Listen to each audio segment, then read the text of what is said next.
Եգիպտոսի հարավում Նասեր լճի ափին գտնվում են հին աշխարհի ամենատպավորիչ ժայռափոր կառույցներից մեկը՝ Աբու Սիմբելի տաճարները։ Այս համալիրը հայտնի է իր հսկայական արձաններով եւ ճարտարապետական ճշգրտությամբ։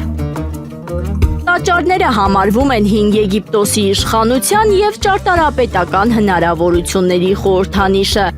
Տաճարները կառուցվել են մեր թվարկությունից առաջ 13-րդ դարում փարավոն Ռամզես II-ի հրամանով։ Համալիրը ստեղծվել է Եգիպտոսի ուժը ցույց տալու, հարավային սահմանները վերահսկելու եւ փարավոնի իշխանությունը հավերժացնելու համար։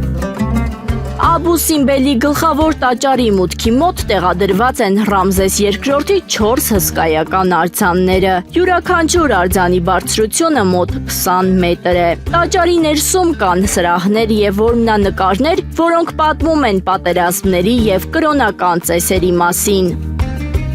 1960-ականներին տաճարներն ամբողջությամբ տեղափոխվել են ավելի բարձր տարածք, ջրերի տակ անցնելու վտանգից խուսափելու համար։ Տեղափոխման ընթացքում կառույցը բաժանվել է հսկայական քարե հատվածների եւ կրկին հավաքվել։ Տարին 2 անգամ արևի լույսը ներթափանցում է տաճարի խորքը եւ լուսավորում գլխավոր արձանները։ Այս երևույթը համարվում է հին եգիպտացիների ճշգրիտ աստղագիտական հաշվարկների օրինակ։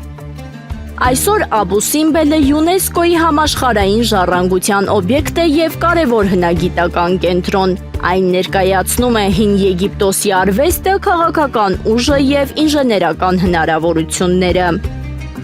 Աբու Սիմբելի տաճարները վառ վկայությունն են այն բանի, թե ինչպիսին էին հին քաղաքակրթությունները համատեղում ճարտարապետությունը, կրոնը եւ աստղագիտական գիտելիքները։ Այսօր դրանք շարունակում են մնալ աշխարհի ամենատպավորիչ պատմամշակութային հուշարձաններից մեկը։